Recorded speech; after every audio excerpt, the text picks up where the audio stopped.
Welcome সবাইকে classmate 24 YouTube চ্যানেলে। আজকের ক্লাসে আমরা আলোচনা করব জন কিটসের লেখা বিখ্যাত ওড টু নাইটিঙ্গেল। এই ওড টু নাইটিঙ্গেল তোমাদের মাদ্রাসা সার্ভিস কমিশনের সিলেবাসে মেনশন রয়েছে, এছাড়াও এসএলএসটি মানে এসএসসির সিলেবাসেও রয়েছে। তাই আশা করছি যারাই এসএসসি মাদ্রাসা এই সমস্ত এক্সাম ফেস করতে চলেছো তাদের ক্ষেত্রে এই ক্লাসটি খুবই গুরুত্বপূর্ণ হবে। পাশাপাশি যে কোনো কলেজের যে কোনো ইউনিভার্সিটির স্টুডেন্টদের ক্ষেত্রেও আশা করছি এই ক্লাসটি জন কিটসের লেখা ওড টু নাইটিঙ্গেলের ওপরে আজকের এই ক্লাসটি ভীষণ হেল্পফুল হবে। এছাড়াও নেট এবং সেটের পয়েন্ট অফ ভিউ থেকেও কিন্তু এই ক্লাসে আলোচনা করা প্রত্যেকটি ইনফরমেশন খুবই হেল্পফুল হবে। তাই আশা করছি ক্লাসটা প্রথম থেকে শেষ পর্যন্ত সবাই ভালোভাবে ফলো করবে এবং ভিডিওটা ভালো লাগলে একটা লাইক এবং একটা শেয়ার করে দেবে। আর যারা আমার চ্যানেলে নতুন কাইন্ডলি চ্যানেলটা সাবস্ক্রাইব করে দেবে এবং চ্যানেলটা ফলো করে বেল আইকনটা প্রেস করতে ভুলবে না, তাহলে পরবর্তী ক্লাসের নোটিফিকেশন সহজেই তোমাদের কাছে পৌঁছে যাবে।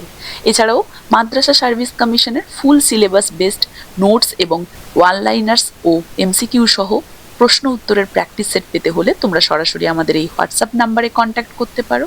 আশা করছি তোমাদের আগামী মাদ্রাসা সার্ভিস কমিশনের এক্সামের উদ্দেশ্যে বানানো এই সমস্ত গুরুত্বপূর্ণ নোটস, প্র্যাকটিস সেট এবং ওয়ান লাইনার্সগুলি আগামী পরীক্ষাতে তোমাদের ক্ষেত্রে ভীষণই হেল্পফুল হবে।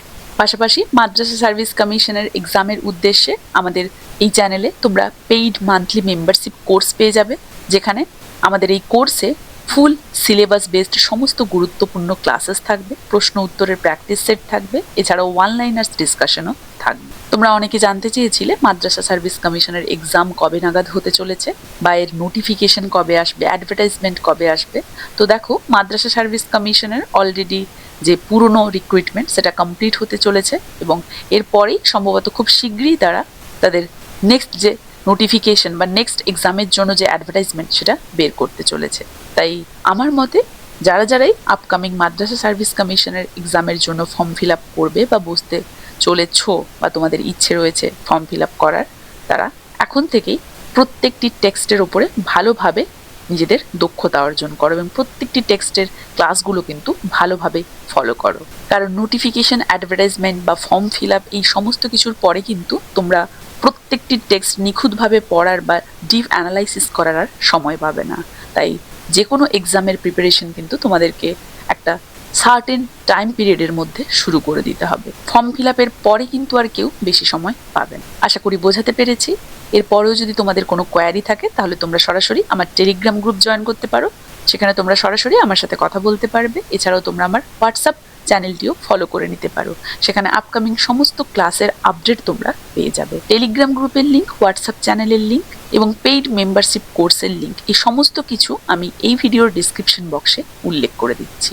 তো ফিরে আসছি আজকের আলোচনাতে জন কিটসের ওড টু নাইটিঙ্গেল। দেখো, জন কিটসের ওড টু নাইটিঙ্গেল নিয়ে আলোচনা করতে যাওয়ার আগে সবার প্রথমে আমরা জন কিটসকে নিয়ে কিছু জেনে নেব, কারণ কিটসের কবিতা জানতে গেলে আমাদেরকে কিটসকে আগে জানতে হবে। তাই প্রথমেই আমরা কবি সম্পর্কে যা কিছু গুরুত্বপূর্ণ সবকিছু জেনে নেব। দেখো, জন কিটস 1795-এ জন্মগ্রহণ করেছিলেন এবং মৃত্যু হয়েছিল 1821। একজন বিখ্যাত ইংরেজি রোম্যান্টিক গীতিকার কবি ছিলেন তিনি, যিনি তার এই সংক্ষিপ্ত জীবনকে কবিতার একদম পরিপূর্ণতার জন্য উৎসর্গ করে দিয়েছিলেন। তার সেই সেন্সুয়াস অ্যাপেল, প্রাণবন্ত তার সেই ইমেজারি, তার সেই ক্লাসিক্যাল লিজেন্ডসের মাধ্যমে তিনি একটা ফিলসফি প্রকাশের কিন্তু চেষ্টা করেছিলেন। তিনি ছিলেন one of the greatest poets of romantic age. তার বাবা ছিলেন একজন লিভার ম্যানেজার, যিনি 1804 সালে মারা যান। ফলে কিটস খুব কম বয়সেই বাবাকে হারান। কিটস তুলনামূলকভাবে আনুষ্ঠানিক যে শিক্ষা লাভ মানে স্কুল শিক্ষা খুব কমই তিনি পেয়েছিলেন। বাবা মারা যাওয়ার সঙ্গে সঙ্গেই তার মা দ্বিতীয় বিয়ে করেছিল এবং সারা জীবন ধরে কিটস এবং তার বোন ফ্যানি কিটস ও তার দুই ভাই জর্জ এবং টম এরা একসাথে কিন্তু ঘনিষ্ঠ মানসিক সম্পর্কে আবদ্ধ ছিল। যেহেতু বাবা মারা গেছে, মা অন্য একটা সম্পর্কে চলে গিয়েছে, তাই ভাই বোনদের মধ্যে খুব দৃঢ় মানসিক সম্পর্ক ছিল। তাদের মায়ের যখন দ্বিতীয়বার যে বিয়ে সেটা বিচ্ছেদ হয় বা ডিভোর্স হয়, তখন তারা তাদের গ্র্যান্ড মাদার মানে যে বাবার মা তার সাথে মিডলসেক্সের এডমন্টনে থাকতেন এবং এই এডমন্ট থেকে একটু দূরে এনফিল্ডের একটি স্কুলে কিটস পড়াশুনো করতেন। সেই স্কুলের পরিচালনা করতেন জন ক্লার্ক, যার ছেলে চার্লস ক্লাউডেন ক্লার্ক কিটসের সাহিত্যিক আকাঙ্ক্ষাকে অনেকটাই কিন্তু উৎসাহিত করেছিল। স্কুলে কিন্তু ততটা তিনি সাহিত্যিক হিসেবে পরিচিত ছিলেন না, মানে সেই সময় এতটা তার সাহিত্যের প্রতি ভালোবাসাও জন্মায়নি, যদিও চার্লস ক্লাউডেন ক্লার্ক তাকে অনেকটাই তার প্রতি উৎসাহিত করেছিল সাহিত্যের প্রতি। 1809 সালের দিকে তিনি পড়াশোনা শুরু করেন বেশ আগ্রহ সহকারে। 1810 সালে কিটসের মায়ের মৃত্যু হয় এবং তারপরে তাদের সেই গ্র্যান্ড পেরেন্ট বা গ্র্যান্ড মাদার তাদেরকে একজন পেরেন্ট রিচার্ড অ্যাবের হাতে তুলে দেন তাদের ভালোভাবে দেখাশোনা করার জন্য, যাতে তাদের ভালোভাবে শৈশবটা কাটে, দেখাশোনা হয়। তো অ্যাবেরই কথাতে বা প্ররোচনায় জন কিটস 1811 সালে এডমন্টের একজন সার্জেনের কাছে ইন্টার্নশিপ শুরু করেন, শিক্ষানবিশ হন। কিন্তু 1814 সালে তিনি তার সেই পদটা ত্যাগ করেন, শিক্ষানবিশের পদটা, এবং লন্ডনে বসবাস করতে যান এবং সেখানেই তিনি গাইস এবং সেন্ট থমাস হসপিটালে ড্রেসার বা জুনিয়র হাউস সার্জন হিসেবে কাজ করেন। প্রত্যেকটাই আমি এখানে মেনশন করেছি। তাহলে 1814 সাল নাগাদ তিনি সেন্ট থমাস হসপিটালে এবং গাইস হসপিটালে ড্রেসার বা জুনিয়র হাউস সার্জন হিসেবে কাজ করেন। এই সময়ের মধ্যে তার সাহিত্যিক আগ্রহ কিন্তু তীব্র আকার ধারণ করে। ছোটবেলাতে যেটা না ছিল, মানে যেটা ছোটবেলাতে তিনি এতটা ফিল করেননি, কিন্তু যখনই তিনি এই ডক্টরের বা জুনিয়র হাউস সার্জন হিসেবে কাজ করছিলেন তখনই কিন্তু সাহিত্যের প্রতি তার মধ্যে একটা তীব্র আকাঙ্ক্ষা জন্মায় এবং 1817 সালের পর থেকে তিনি নিজেকে সম্পূর্ণরূপে কিন্তু কবিতায় নিয়োজিত করে দেন তার সেই সার্জনের কাজ ছেড়ে। তখন থেকে তার প্রাথমিক অসুস্থতা বা মৃত্যু পর্যন্ত তার জীবনের সমস্ত কিছু যেন তার কবিতায় আমরা দেখতে পাই। চার্লস ক্লাউডেন ক্লার্ক তরুণ কিটসকে এডমান্ড স্পেন্সার এবং এলিজাবেথ পরিবারের সাথে পরিচয় করিয়ে দিয়েছিলেন। সেই ক্লাউডেন ক্লার্ক যিনি ছোটবেলায় তার সেই স্কুলে, এনফিল্ডের স্কুলের সেই ইনচার্জের ছেলে ছিলেন, সেই ক্লার্ক তার বন্ধু ছিল। তিনিই তাকে স্পেন্সার এলিজাবেথ পরিবারের সাথে পরিচয় করিয়ে দেন এবং আমরা তার প্রথম পরিণত কবিতা sonnet on first looking into Chapman's Homer দেখতে পাই 1816-তে। এছাড়াও ক্লাউডেন ক্লার্ক তাকে সেই সময়ের সমসাময়িক অন্যান্য কবিদের সাথে এবং সাংবাদিকদের সাথেও পরিচয় করিয়ে দেন, যেমন লেই হান্ট। কিটস হান্টের সার্কেলের আরও কবি যেমন জন হ্যামিল্টন রেনল্ডস এবং চিত্রশিল্পী বেঞ্জামিন হেইডেনের সাথেও বন্ধুত্ব গড়ে তোলেন।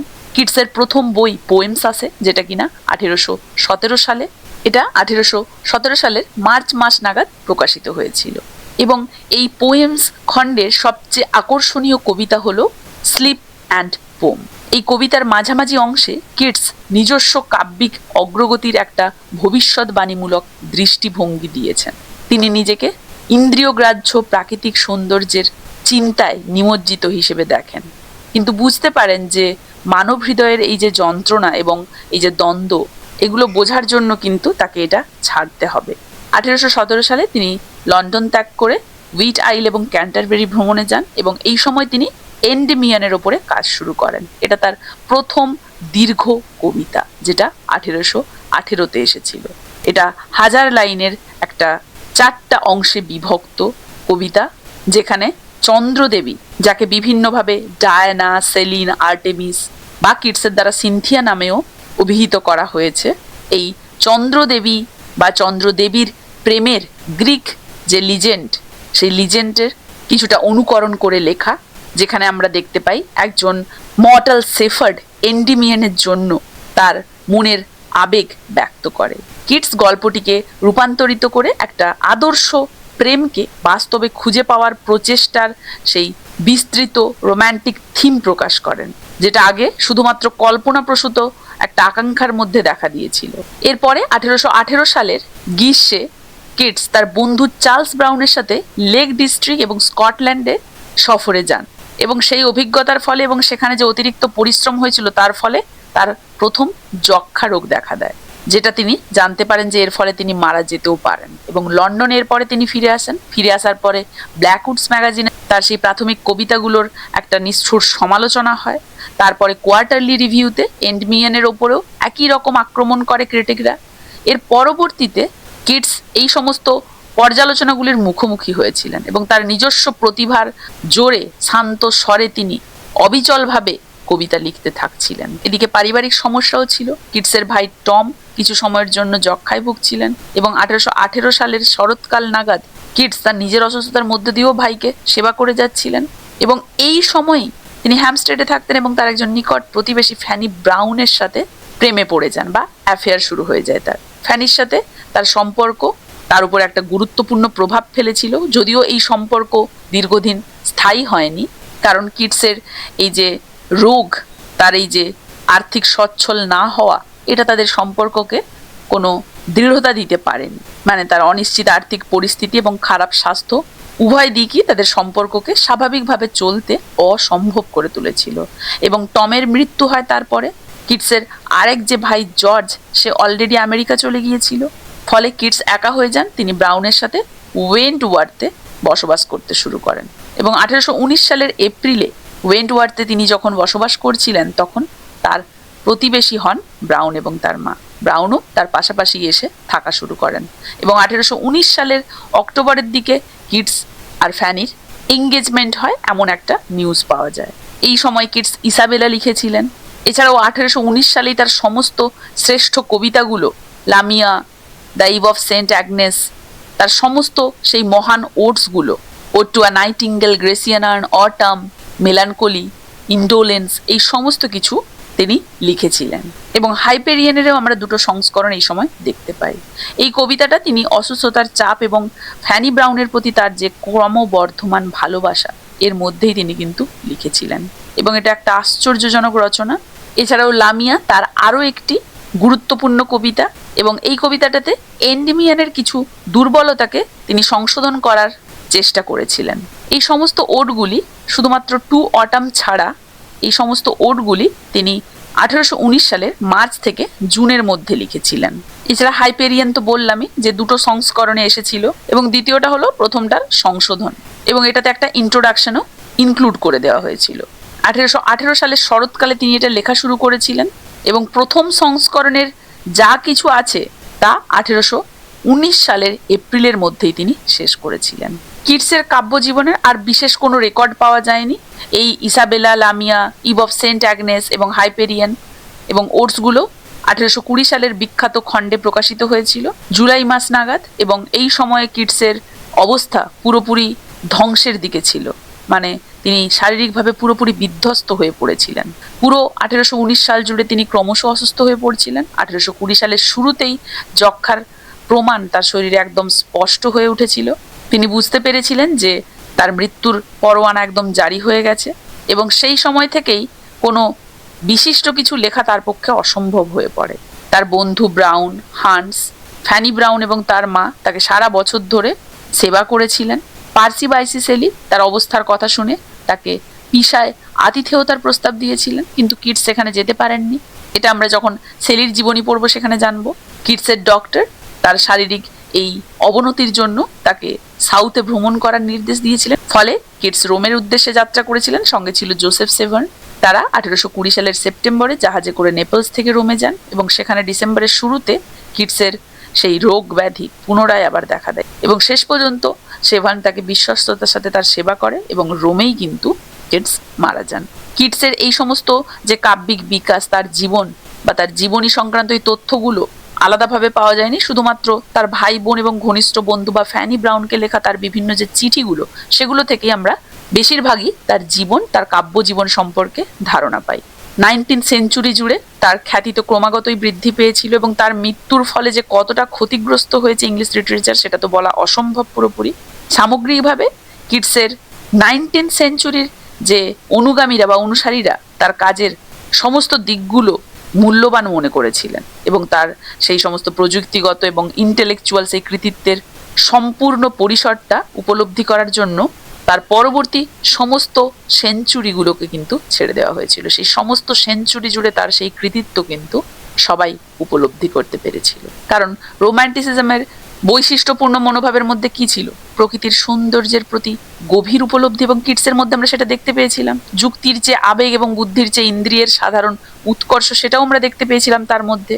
নিজের ওপরে আত্মসমর্পণ, মানব ব্যক্তিত্ব, অভ্যন্তরীণ সংগ্রামের ওপরে মনোনিবেশ, আবেগ, নতুন দৃষ্টিভঙ্গি, সৃজনশীলতা বা সৃজনশীল চেতনা, এই সমস্ত কিছুর ওপরে জোর দিয়েছিলেন তিনি।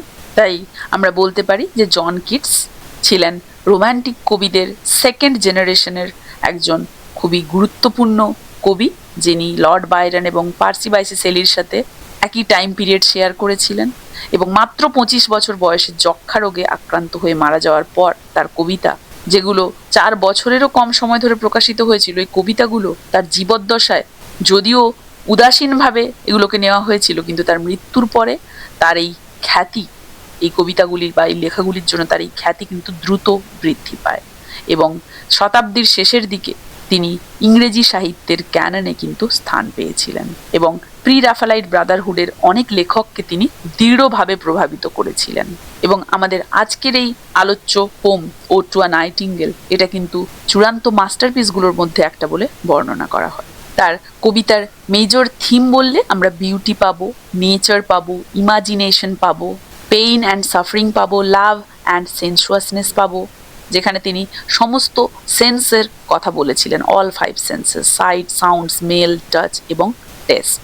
এছাড়াও আমরা নেগেটিভ ক্যাপাবিলিটি দেখতে পাবো, যেটা তার বিখ্যাত বা ইম্পর্টেন্ট একটা ক্রিটিক্যাল আইডিয়া।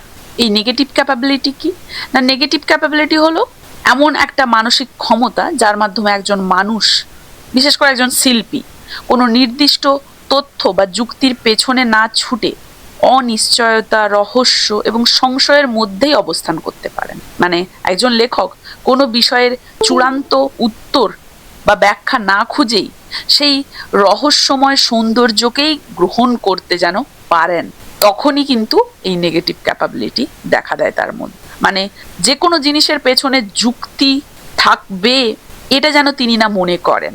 কোনো কিছু ঘটছে, তার পেছনে চূড়ান্ত সত্য বা যুক্তির পেছনে না ছুটে সেই রহস্যময়তাকে অনুভব করা, সেটার মধ্যে বিলীন হয়ে যাওয়ার ক্ষমতা যেন সেই লেখক বা সেই ব্যক্তি রাখে। এটাই হচ্ছে নেগেটিভ ক্যাপাবিলিটি। তা না হলে কিন্তু আমরা সেই সৌন্দর্য, কাব্যিক সেই সৌন্দর্যকে কিন্তু উপভোগ করতে পারবো না। মানে অস্পষ্টতাকেই গ্রহণ করতে বলা হচ্ছে এখানে, অহংবোধকে বিসর্জন দিতে বলা হচ্ছে। মানে নেগেটিভ মানে কি, নেতিবাচক, মানে খারাপ কিছু নয়। এর অর্থ কি না, নিজের ব্যক্তিত্ব বা ইগোকে বিসর্জন দেওয়া। নেগেটিভ ক্যাপাবিলিটি মানে নেগেশন অফ সেলফ, যাতে শিল্পী অন্য কোনো চরিত্র বা বস্তুর গভীরে সম্পূর্ণভাবে মিশে যেতে পারে। নিজের সেলফকে বিসর্জন দিতে হবে, যুক্তি বা কারণের পেছনে ছোটা যাবে না। তিনি মনে করতেন যুক্তি বা বিজ্ঞানের চেয়ে সৌন্দর্যের অনুভূতিই বড়।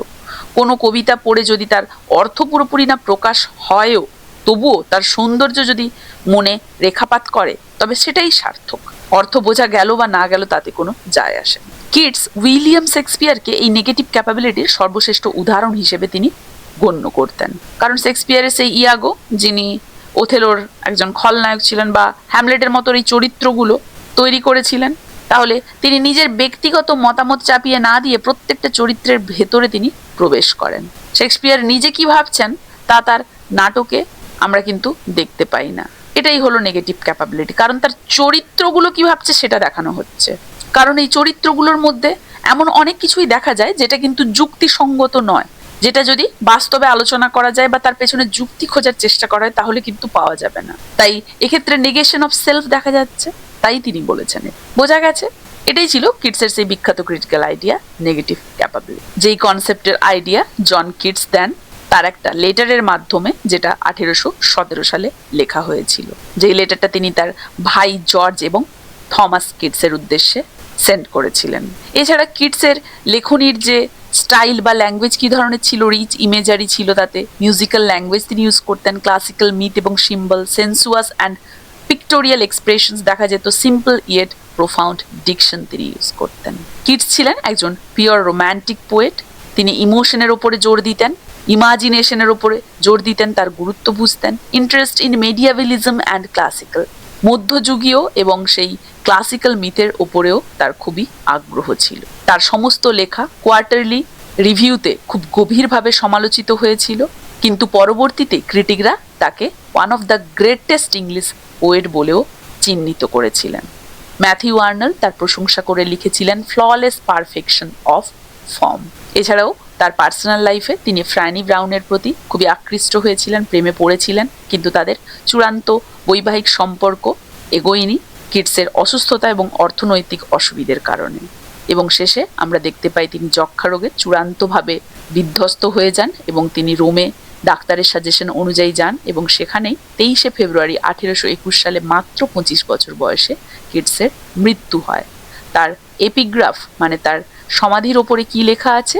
Hair lies one whose name was written in water.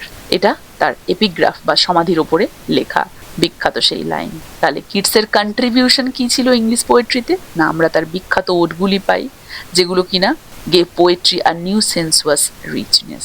এছাড়া আর্ট ফর বিউটির সেক এই আইডিয়াটা তিনি ডেভেলপ করেছিলেন।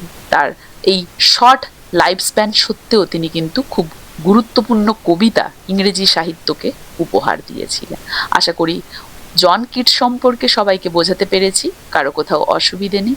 তো সরাসরি এখন আমরা কিটসের লেখা সেই বিখ্যাত poem ode to a nightingale নিয়ে আলোচনা করব। দেখো, ode to a nightingale John কিটসের লেখা 1819 সালের একটা খুব গুরুত্বপূর্ণ ওড, এবং এই 1819 সালটি কিন্তু তার জীবনে সর্বোৎকৃষ্ট ছিল, কারণ এই সময় তার বিখ্যাত সমস্ত ওয়ার্ক আমরা দেখতে পাই। সমস্ত বিখ্যাত ওডগুলো তার এই বছরেই রচিত, তাই কিটসের জীবনে 1819 সালকে খুবই ফ্রুটফুল ধরা হয়। এই কবিতাটা কোথায় লেখা হয়েছিল তা নিয়ে একটু দ্বিমত রয়েছে। অনেকে মনে করেন লন্ডনের হ্যামস্টেডের স্প্যানিয়ার্ডসের ইনের বাগানে তিনি এটা লিখেছিলেন। আবার অন্যদিকে কিটসের বন্ধু চার্লস আর্মিটেজ ব্রাউনের মতে এই কবিতাটি হ্যামস্টেডের ওয়েন্টওয়ার্থ প্লেসে যখন কিটস থাকতেন তখন তিনি তার বাড়ির বাগানে একটি গাছের নিচে এই কবিতাটি লিখেছিলেন।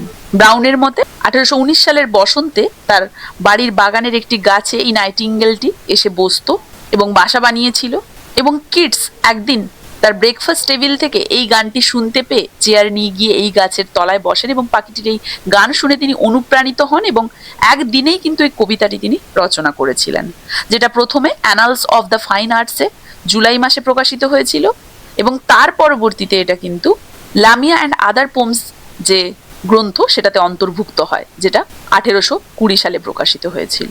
এই ওড টু আ নাইটিঙ্গেল এই কবিতাটা কিটসের এই নেগেটিভ ক্যাপাবিলিটি, যেটা আমি একটু আগেই আলোচনা করলাম, এই নেগেটিভ ক্যাপাবিলিটির একটা সর্বোৎকৃষ্ট উদাহরণ আমরা বলতে পারি।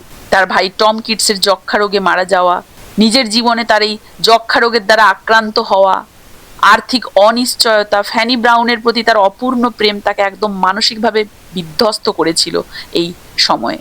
ফলে এই সময়কালে যখন তিনি হ্যামস্টেডে ছিলেন সেই ওয়েন্টওয়ার্থ প্যালেসের তার বাগানে এই পাখিটি যখন বাসা বেঁধেছিল এবং তার সেই সমস্ত আনন্দময় গান কিটসকে গভীরভাবে অনুপ্রাণিত করেছিল। নিজের জীবনের দুঃখ কষ্টের এই সময়কালে পাখিটির গান তাকে একটা অভূতপূর্ব আনন্দ প্রদান করেছিল। মানব জীবনের দুঃখ এবং মৃত্যুর সঙ্গে পাখির এই গান দ্বারা প্রতীকী অমরত্বের তুলনা থেকেই তিনি এই ওড টু আ নাইটিঙ্গেল কবিতাটির জন্ম দেন। তাহলে ওড টু আ নাইটিঙ্গেল রচিত হয় 1819 সালে হ্যামস্টেডে, 1819-এর বসন্তে। প্রকাশিত হয় প্রথম 1819 সালের জুলাই মাসে অ্যানালস অফ দ্য ফাইন আর্টসে, দ্বিতীয়ত 1820 সালে লামিয়া ইসাবেলা এবং the eve of Saint Agnes and other poems নামক গ্রন্থে। তো এই কবিতার ফর্ম কি না, এটা হচ্ছে একটা রেগুলার ওড যেটা 8টা স্ট্যান্জাতে বিভক্ত এবং প্রত্যেকটা স্ট্যান্জাতে 10টা করে আমরা লাইন পাবো। এই কবিতার টোন বা মনোভাব বা সুর কি ধরনের না, শুরুতেই আমরা এখানে বিষণ্ণ এবং ক্লান্ত একটা স্বর দেখতে পাবো, পরে কল্পনাপ্রবণ এবং পালিয়ে যাওয়ার একটা আকাঙ্ক্ষা আমরা এখানে দেখতে পাবো, এবং শেষে একটা দার্শনিক গ্রহণযোগ্য একটা কনক্লুশন পাবো। তাহলে সামগ্রিকভাবে এই কবিতার টোন বেদনাদায়ক, চিন্তাশীল এবং আত্ম অনুসন্ধানমূলক সেটা আমরা দেখতে পাচ্ছি। এই কবিতার স্টাইল বা শৈলী কি ধরনের না, এখানে সংবেদনশীল এবং একটা মিউজিক্যাল ভাষা প্রয়োগ করা হয়েছে, গভীর কল্পনা শক্তির ব্যবহার করা হয়েছে, গ্রিক এবং বাইবেলীয় ইঙ্গিত দেওয়া হয়েছে, এখানে ব্যক্তিগত অনুভূতির প্রকাশ করা হয়েছে। এখানে স্ট্রাকচার কি ধরনের না, এই কবিতার স্ট্রাকচার মানসিক একটা জার্নির মতো। প্রথমে যন্ত্রণা, তারপরে এসকেপ মুক্তির আকাঙ্ক্ষা সেই যন্ত্রণা থেকে, কল্পনায় নাইটিঙ্গেলের সঙ্গে তারপর একত্রিত হয়ে যাওয়া, তারপরে আবারও বাস্তব জগতে ফিরে আসা। এই কাঠামোতে বা এই স্ট্রাকচারে আমরা এই পোমটি দেখতে পাবো। রাইম স্কিম, এই কবিতার রাইম স্কিম হচ্ছে ABA BCD ECDE, যেটা কিনা শেক্সপিরিয়ান কোয়াট্রেন এবং মিল্টনিক সেস্টেটকে একসাথে কম্বাইন করে লেখা হয়েছে। এই কবিতাটি আয়াম্বিক পেন্টামিটারে রচিত, যেখানে সঙ্গীতধর্মী এবং মসৃণ ছন্দ ইউজ করা হয়েছে, এবং এটা first person singular point of view থেকে লেখা, হাইলি সাবজেক্টিভ অ্যান্ড পার্সোনাল। এই কবিতার থিম বা বিষয়বস্তু কি? এই কবিতার থিম বললে আমরা অনেক কিছুই দেখতে পাবো, যেমন হচ্ছে ট্রানজিয়েন্স অফ হিউম্যান লাইফ, মানব জীবনের ক্ষণস্থায়িত্ব। Human life is full of pain, sickness, ageing and death, এগুলো আমরা দেখতে পাবো। এছাড়াও আমরা থিম হিসেবে immortality of art and nature দেখতে পাবো, যেখানে আমরা শিল্প এবং প্রকৃতির অমরত্ব বুঝতে পারবো। পেইন অ্যান্ড সাফারিং, যন্ত্রণা, দুঃখ হিসেবেও এখানে দেখতে পাবো যে কিটস কি রেফার করেছেন না, তিনি where pulse seeks a few and sad last grey here's, এই লাইনটির উল্লেখ করেছেন। এছাড়াও আমরা এসকেপ থ্রু ইমাজিনেশন, কল্পনার মাধ্যমে সেই মুক্তি বা পালিয়ে যাওয়া দেখতে পাবো। কিটস কল্পনাকে পালানোর পথ হিসেবে এখানে বেছে নিয়েছেন। ডেথ অ্যান্ড অ্যাকসেপ্টেন্স, মৃত্যু গ্রহণযোগ্যতা, মৃত্যুকে ভয় নয় বরং শান্তভাবে গ্রহণ করতে হবে, সেটাই আমরা এই কবিতার শেষে যে দার্শনিক দৃষ্টিভঙ্গি সেখান থেকে বুঝতে পারবো। এই কবিতার সেটিং বা প্রেক্ষাপট কি? এটা বাস্তবে হ্যামস্টেড গার্ডেনে লেখা হয়েছিল। অন্ধকার বনভূমি, চাঁদের আলো কল্পনা করা হয়েছে এখানে, কবির অন্তর্জগৎকে এখানে দেখানো হয়েছে। কোন ল্যাঙ্গুয়েজে লেখা না, এটা রিচলি সাজেস্টিভ, সহজ সরল এবং রিচলি সাজেস্টিভ ভাষায় কিন্তু এটা লেখা হয়েছিল। এছাড়াও ইন্দ্রিয়গ্রাহ্য এখানে শব্দ চয়ন করা হয়েছে, শ্রুতিমধুর শব্দ প্রয়োগ করা হয়েছে। কি কি লিটারারি ডিভাইস ইউজ হয়েছে? এক্ষেত্রে আমরা দেখতে পাবো যে ইমেজারি তো অবশ্যই রয়েছে, ইমেজারি তো অবশ্যই প্রয়োগ করা হয়েছে। পার্সোনিফিকেশন ইউজ করা হয়েছে। সিম্বলিজম, নাইটিঙ্গেল এখানে ইমমর্টাল আর্ট হিসেবে, ওয়াইন এখানে ফরগেটফুলনেস হিসেবে, ডার্কনেস, মিস্ট্রি অ্যান্ড ডেথ হিসেবে এখানে সিম্বল হিসেবে প্রয়োগ করা হয়েছে।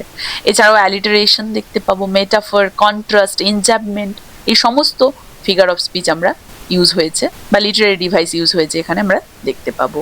রেফারেন্স বা অ্যালিউশন কি কি এখানে ইউজ করা হয়েছে? এক্ষেত্রে উল্লেখিত যে রেফারেন্সগুলো ছিল সেগুলো হচ্ছে ড্রায়াড, লেথে। ড্রায়াড কি না, গ্রিক ট্রি নিম, গ্রিক পুরাণ অনুসারে গাছের যে পরি। লেথে হচ্ছে রিভার অফ ফরগেটফুলনেস, ভুলে যাওয়া বিস্মৃতির নদী গ্রিক মাইথোলজি অনুযায়ী। হিপোক্রিন একটা পোয়েটিক স্প্রিং, কাব্যিক একটা ঝর্ণা, স্যাক্রেড টু দ্য মিউজেস, যেটা কবিতার পবিত্র প্রশ্রবণ বলা হয়। আর রুথ এখানে সেই বিবলিক্যাল রেফারেন্স দেওয়া হয়েছে, সিম্বলাইজিং সরো অ্যান্ড এক্সাইল। এছাড়াও আমরা এই কবিতা থেকে যে সমস্ত বিখ্যাত লাইনগুলো ফেমাস কোটেশন হিসেবে ইউজ করা হয় সেগুলো আমি ওয়ান বাই ওয়ান প্রত্যেকটি এখানে নোট ডাউন করেছি। মাই হার্ট অ্যাচেস মাই সেন্সেস, এছাড়া thou wast not born for death, where youth grows pale and spectre thin, already with thee, was it a vision or a waking dream, এই সমস্ত গুরুত্বপূর্ণ লাইনগুলো কিন্তু এই পোম থেকে ফেমাস কোটেশন হিসেবেও ইউজ করা হয়ে থাকে। তাহলে ode to a nightingale John কিটসের শ্রেষ্ঠ রোম্যান্টিক কবিতাগুলোর মধ্যে অন্যতম আমরা বলতে পারি, কারণ এই কবিতাটা মানব জীবনের দুঃখ, মৃত্যু, অস্থায়িত্বকে শিল্পের অমরতার সাথে তুলনা করে। ব্যক্তিগত যন্ত্রণাকে সার্বজনীন অনুভূতিতে রূপ দেওয়াই এই কবিতার মহত্ব আমরা বলতে পারি। কবিতাটি 1819 সালে লেখা হয়েছিল, স্প্রিং বা বসন্ত, এবং জুলাই মাসে annals of the fine arts এটা প্রথম প্রকাশিত হয়। This ode is intensely personal and meditative. এটা কি রিভিল করে না, কিটসের journey into a state of negative capability. তাই ওড টু আ নাইটিঙ্গেলকে আমরা কিন্তু বলতে পারি যে is widely admired for its emotional depth, rich imagery, philosophical intensity, and it stands as a supreme achievement of romantic lyric poetry. কারণ lyric poetry একটা ভাগ ওড, সেটা আমরা জানি। আশা করি জন কিটস এবং ওড টু আ নাইটিঙ্গেল সম্পর্কে সমস্ত গুরুত্বপূর্ণ তথ্যগুলো সবাইকে বোঝাতে পেরেছি, কারো কোথাও অসুবিধে নেই। তো এখন আমরা পোমটা line by line in detail আলোচনা করব। কি বলা হয়েছে দেখো, my heart aches and a drowsy numbness pains. কবিতার শুরুতেই কবি নিজের মানসিক অবস্থার কথা বলে দিচ্ছে, এখানে আমরা দেখতে পাচ্ছি মাই বলতে কবি নিজের কথা বলেছে কিটস। তার হৃদয়ের যে ব্যথা, তার হৃদয়ে যে ব্যথায় ভরে গেছে, তিনি যে গভীর দুঃখ এবং বিষণ্ণতায় আক্রান্ত, সেটাই তিনি বলেছেন। My sense as though of hemlock I had drunk, এবং একই সঙ্গে তিনি এক ধরনের ঘুম ঘুম ভাব এবং অসারতা অনুভব করছেন নিজের শরীরে, যা তার চেতনাকে যেন যন্ত্রণাদায়ক করে তুলেছে। হার্ট অ্যাচেস মানে কি, গভীর মানসিক কষ্ট, তার হৃদয়টা অ্যাচেস কষ্ট বা পীড়া দিচ্ছে। ড্রাউজি নাম্বনেস, ড্রাউজি মানে কি, ঘুম ঘুম ভাব, নাম্বনেস মানে অসারতা, অসাড় হয়ে যাওয়া, পেইনস মানে সেই যন্ত্রণা বা কষ্ট। তাহলে এক্ষেত্রে আমরা দেখতে পাচ্ছি অসারতাকে যন্ত্রণা দেওয়ার ক্ষমতা দেওয়া হয়েছে, যেন মানে পার্সোনিফিকেশন ইউজ করা হয়েছে। নামনেস পেইনস, নামনেসটা পেইন দিচ্ছে।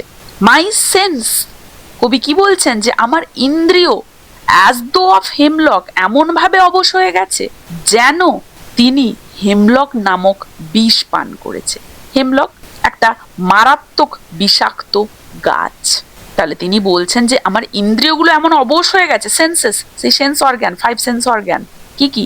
চক্ষু, কর্ণ, নাসিকা, জিহ্বা, ত্বক, তাই তো, eye, ear, skin, nose, tongue. তাহলে এই যে সেন্সগুলো, এগুলো সেন্স অর্গ্যান। সেন্সগুলো কি? আইর দ্বারা সি, ইয়ার দ্বারা হেয়ার, নোজ দ্বারা স্মেল, স্কিন দ্বারা টাচ এবং টাং দ্বারা টেস্ট। এই যে ইন্দ্রিয়গুলো এবং এই ইন্দ্রিয়গ্রাহ্য সমস্ত কিছু যেন অবশ হয়ে গেছে, তার এই সমস্ত সেন্স সবকিছু যেন অবশ হয়ে গেছে, যেন হেমলক নামক বিষ পান করেছেন তিনি। এটা বোঝায় যে তার চেতনা বিষক্রিয়ার মতো যেন ধীর এবং অবসন্ন হয়ে গেছে। সেন্স মানে চেতনা, ইন্দ্রিয়, হেমলক মারাত্মক বিষাক্ত গাছ। এই হেমলক কিন্তু গ্রিক দর্শনে উল্লেখিত। গ্রিক দার্শনিক সক্রেটিসকে এই হেমলকের বিষ পান করিয়ে কিন্তু মৃত্যুদণ্ড দেওয়া হয়েছিল, এটা মনে রাখবে। তাহলে এক্ষেত্রে আমরা অ্যাজ দো এর দ্বারা কিন্তু বুঝতে পারছি যে একটা তুলনা করা হচ্ছে, উপমা দেওয়া হচ্ছে, সিমিলিও বলতে পারি। তাহলে কবি বলেছেন তার ইন্দ্রিয় এমনভাবে অবশ হয়ে গেছে যেন তিনি হেমলক নামক বিষ পান করেছেন। তাহলে ইন্দ্রিয় কিভাবে অবশ হয়েছে? যেন হেমলক নামক বিষ পান করেছে। তার চেতনা বিষক্রিয়ার মতো ধীর হয়ে গেছে, তার চেতনা বিষক্রিয়ার মতো অবসন্ন হয়ে গেছে এবং তার হৃদয় ব্যথায় ভরে গেছে। একটা ড্রাউজি নামনেস মানে একটা ঘুম ঘুম অসাড় ভাব তাকে কি করছে? পেইন দিচ্ছে। তাহলে কি পেইন দিচ্ছে? Drowsy numbness. আর হৃদয় যেন পীড়া বা কষ্ট অনুভব করছে। অর এমপ্টাইড সাম ডাল ওপিয়েট টু দ্য ড্রেইনস। এমপ্টাইড মানে কি? ঢেলে দেওয়া বা একদম উজাড় করে দেওয়া, খালি করে দেওয়া, শূন্য করে দেওয়া। ওপিয়েট মানে নেশা জাতীয় ঘুমের ওষুধ। কবি বলছেন তার অবস্থা এমন যেন তিনি কোনো ঘুমের ওষুধ বা মাদক মানে ওপিয়েট, ওপিয়াম সম্পূর্ণ পান করে ফেলেছেন। এই ওষুধ আনন্দের নয় বরং মানসিক অবসাদ সৃষ্টি করেছে। ড্রেইনস মানে কি? সম্পূর্ণভাবে নিংড়ে, ড্রেইনস, ডাল, নিস্তেজ। তাহলে মেটাফোর দেখতে পাচ্ছি যে মাদককে মানসিক অবসন্নতার প্রতীক হিসেবে দেখানো হয়েছে। তাহলে অর এমপ্টাইড সাম ডাল ওপিয়াট টু দ্য ড্রেইনস, সম্পূর্ণভাবে যেন কোনো ঘুমের ওষুধ বা মাদক তিনি পান করেছেন, মানে সম্পূর্ণ মাদক বা সম্পূর্ণ ঘুমের ওষুধটা যেন পান করে ফেলেছেন তিনি, যার ফলে তার এই অবসাদ সৃষ্টি হয়েছে। 1 মিনিট পাস্ট, কি হচ্ছে? তিনি বলছেন 1 মিনিট আগেই, and Lethe wards had sunk. তাহলে কবি এখানে বলছেন যে 1 মিনিট আগেই তিনি লেথি বা লিথে নদীর দিকে ডুবে গেছেন। এর অর্থ কি? মানে তিনি সব দুঃখ এবং স্মৃতি ভুলে যেতে চাইছেন। লেথে ওয়ার্ডস, লেথে নদীর জল বা জলের দিকে, লেথে ওয়ার্ডস, ফরওয়ার্ড, ব্যাকওয়ার্ড, লেথে ওয়ার্ড বলা হচ্ছে। তাই ফরওয়ার্ড যেমন ব্যাকওয়ার্ড ফরওয়ার্ড বলি, সেরকম লেথে ওয়ার্ডস। তাহলে লেথের দিকে যেন সাঙ্ক, ডুবে গেছে। লেথে গ্রিক পুরাণের সেই পাতালের একটা নদী, এর জল পান করলে মানুষ সব স্মৃতি ভুলে যায়, তাই এখানে এই নদীর নাম উচ্চারণ করা হয়েছে বা বলা হয়েছে। তাহলে তিনি বলছেন যেন 1 minute past and Lethe wards had I sunk, যে 1 মিনিট আগেই যেন তিনি লেথে নদীর জলে ডুবে গিয়েছিলেন, মানে তিনি সব দুঃখ কষ্ট যেন ভুলে গিয়েছেন বা ভুলে যেতে যে চান সেটারই ইঙ্গিত দিচ্ছেন। তাহলে দেখো এখানে অ্যালিউশন, ইঙ্গিত দেওয়া হচ্ছে, মেটাফোর, ভুলে যাওয়াকে ডুবে যাওয়ার সাথে তুলনা করা হচ্ছে, তাই তো। নেক্সট দেখো, it is not through envy thy of thy happy lot. কবি স্পষ্ট করেছেন যে তিনি নাইটিঙ্গেলের সুখ দেখে ঈর্ষান্বিত নয়, এনভি, ঈর্ষান্বিত। দাই মানে নাইটিঙ্গেল এখানে। ইটস নট থ্রু এনভি মানে ঈর্ষার থ্রু নয়, অফ দাই হ্যাপি লট, যে তোমার সুখের, অত্যন্ত সুখী তুমি, হ্যাপি লট, তুমি খুবই সুখী, তোমার সুখের দরুন ঈর্ষান্বিত হয়ে নয়, বাট কিন্তু বিং টু হ্যাপি, খুবই খুশি হয়ে, ইন দাইন হ্যাপিনেস, তোমার ওই সুখে। তাহলে তিনি স্পষ্ট করে জানিয়ে দিচ্ছেন নাইটিঙ্গেলের সুখ দেখে তিনি ঈর্ষান্বিত নন, বরং অদ্ভুতভাবে বলতে গেলে তিনি কষ্ট পাচ্ছেন, কারণ তিনি পাখিটির সুখে অতিরিক্তভাবে আবেগ আপ্লুত। পাখিটির আনন্দ তার নিজের দুঃখ আরো স্পষ্ট করে তুলছে। টাইন মানে তোমার, হ্যাপিনেস মানে আনন্দ। তাহলে সুখ থেকেই দুঃখের জন্ম নিচ্ছে, সেটাই তিনি বলছেন। But being two happy in দাই হ্যাপিনেস, তোমার এই আনন্দে আমি অনেক খুশি। আবার উল্টো দিকে ভাবলে তার এতটাই খুশি যে তার জীবনের এত দুঃখ সেটা যেন তুলনা করেছেন পাখির খুশির সাথে। দ্যাট দাও লাইট উইংড ড্রায়াড অফ ট্রিজ, দাও মানে ইউ, তুমি। লাইট উইংড ড্রায়াড, গ্রিক পুরাণের সেই ড্রায়াড মানে কি, উডনিম্ফ, গাছের সেই দেবী বা পরী, গ্রিক পুরাণের বৃক্ষ দেবী। লাইট উইংড, হালকা ডানাওয়ালা তারা, লাইট উইংড। বলা হচ্ছে তুমি গাছের ড্রায়াড, মানে কবি সম্বোধন করছে কাকে, নাইটিঙ্গেলকে, যে তুমি গাছের ড্রায়াড, গাছের দেবী, গাছের পরী। পৌরাণিক বনদেবীদের মতো তিনি বলছেন নাইটিঙ্গেলকে। মানে এতে পাখিটিকে অলৌকিক এবং প্রকৃতির আত্মা হিসেবে তুলে ধরা হয়েছে। মেটাফোর, নাইটিঙ্গেল যেন ড্রায়াড, পাখিকে সরাসরি সম্বোধন করছেন যে দাও, তার মানে অ্যাপোস্ট্রফ ইউজ করা হয়েছে। In some melodious plot, nightingale একটা সুরেলা এবং মনোরম স্থানে বসে গাইছে। মেলোডিয়াস মানে সুরেলা, প্লট মানে ছোট্ট বনভূমি। অফ বিচেন গ্রিন, বিচেন মানে বীজ গাছের, এই স্থানটি বীজ গাছে ভরা সবুজ বন। অ্যান্ড শ্যাডোজ নাম্বারলেস, এবং অসংখ্য ছায়া, শ্যাডো মানে ছায়া, নাম্বারলেস অসংখ্য, অগুণ। পরিবেশটা একদম রহস্যময় শান্ত, সেটাই বলা হচ্ছে। ভিজুয়াল ইমেজারি, দেখো আগেরটাই কিন্তু অডিটরি ইমেজারি দেখানো হয়েছিল, সুরেলা মেলোডিয়াস বলা হয়েছে, এখানে আবার দেখানো হচ্ছে ভিজুয়াল ইমেজারি। তাহলে কতটা পরিমাণ ইন্দ্রিয় গ্রাহ্য জিনিস আমরা দেখতে পাচ্ছি, মানে সেন্সের খুবই প্রয়োগ করেছেন। আর কিটসের কবিতা তো মানে সেন্সুয়াস ইমেজারি থাকবেই, আমরা জানি, ফাইভ সেন্সকে অ্যাপিল করে হয় তার কবিতাগুলো সবসময়, সেটা আমরা জানি। Singest of summer in full throated ease, nightingale গ্রীষ্মের গান পূর্ণ কণ্ঠে স্বাচ্ছন্দ্যে অনায়াসে গিয়ে চলেছে। ফুল থ্রোটেড মানে কি, সম্পূর্ণ কণ্ঠে, ইজ মানে অনায়াসে। তাহলে এখানে মেটাফোর ইউজ করেছে, গান মানে শিল্প, ফুল থ্রোটেড।